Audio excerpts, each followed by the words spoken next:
Alrighty everyone, welcome back. We are getting closer to the month of July, which is when we are really going to begin to learn more about the box office results for Indiana Jones 5, The Dial of Destiny.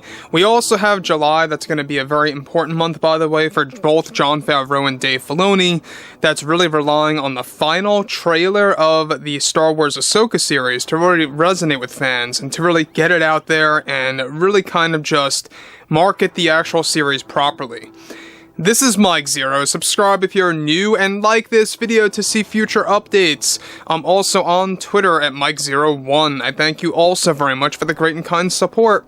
And let's get right into the situation. Now, as you all know, Leslye Headland has come forward many times, multiple times, about how she wants to shift away from that burden of George Lucas. She wants to cut off or divert from George Lucas's philosophy. And if you know Star Wars deeply, you know exactly what the philosophy of Star Wars is really all about by George Lucas's vision.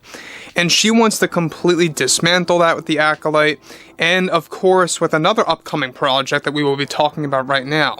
Now, given that D23 is just around the corner, you know, we got just a couple of more months to go. It's going to debut in early September.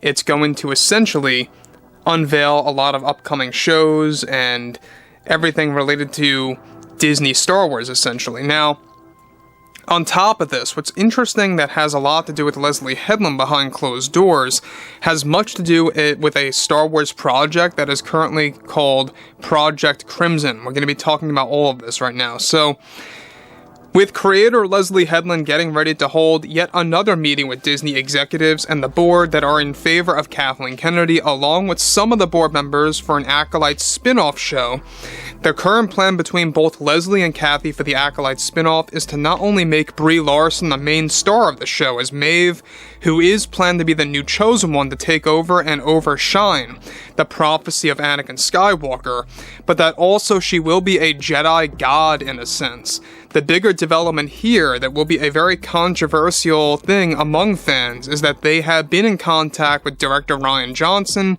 who is also a writer, to take part in the Acolyte spin-off show that is now under the codename Project Crimson. They are aiming to have Rian Johnson direct a couple of episodes surrounding the new Chosen One character, Maeve, that is best described to be more powerful than Anakin Skywalker. Now, the pitch of the show is that this will dive deep into what's explained as the Forgotten Prophecy that will be uncovered that essentially retcons the entire prequel trilogy lore.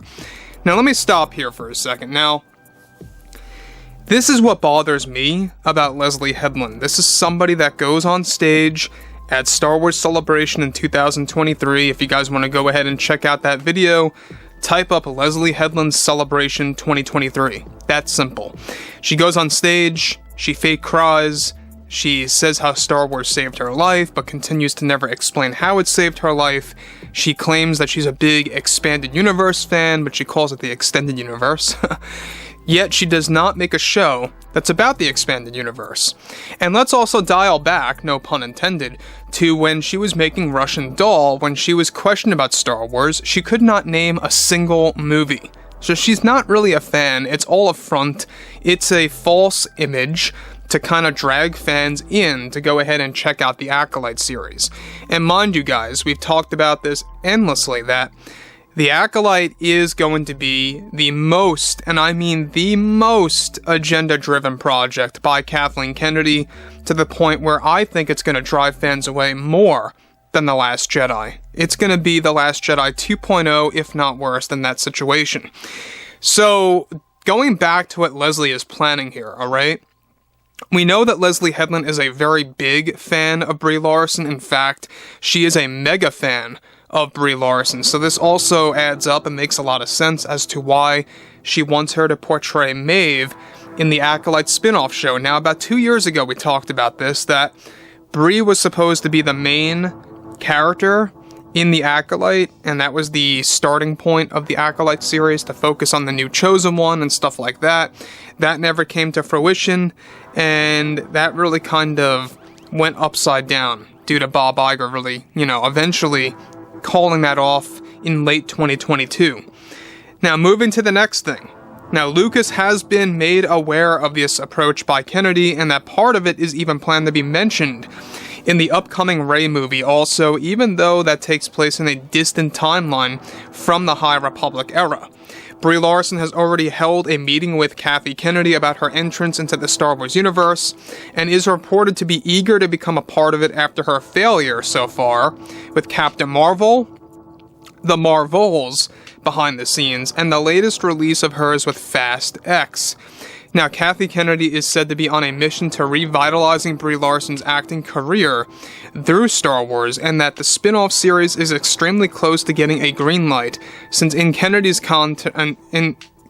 of course, eyes, she holds the ability to control a third series in total for Disney+. This is all via her contract, by the way, guys. So here's the problem with this. Now, George does not approve of this. He does not support this vision, and rightfully so. He has his valid reasons. It undoes everything about episodes 1 through 3, especially The Phantom Menace, that really kind of focuses in on the prophecy of the Chosen One. What really sickens me and really just splits my soul for the Star Wars franchise is that you can see that they are intentionally 110% doing this on purpose to divide the fandom.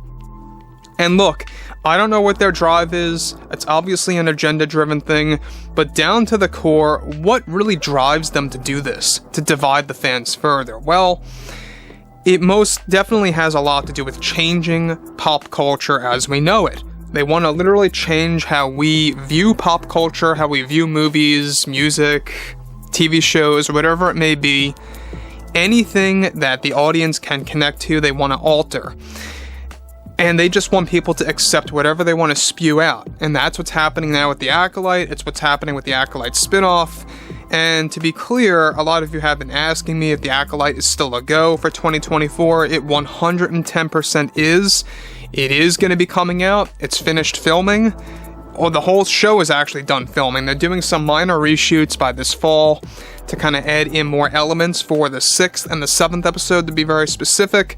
And they are aiming to drop this thing before Andor Season 2, to be clear. So expect it around April, maybe March of 2024, right around that time frame. But they're really looking at April right now. That's their goal. That's their big time frame.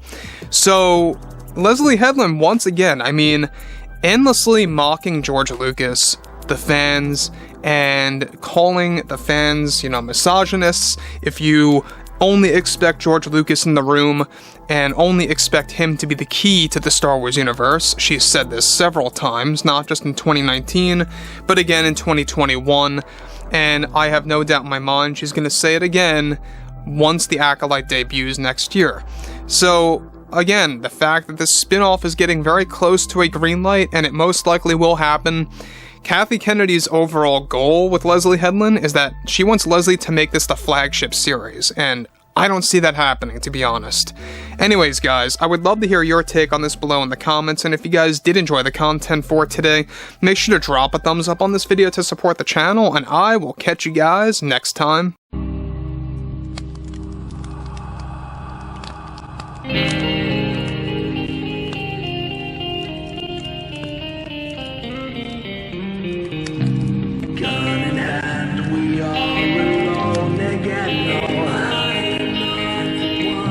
From night to moon, we hear them moans again.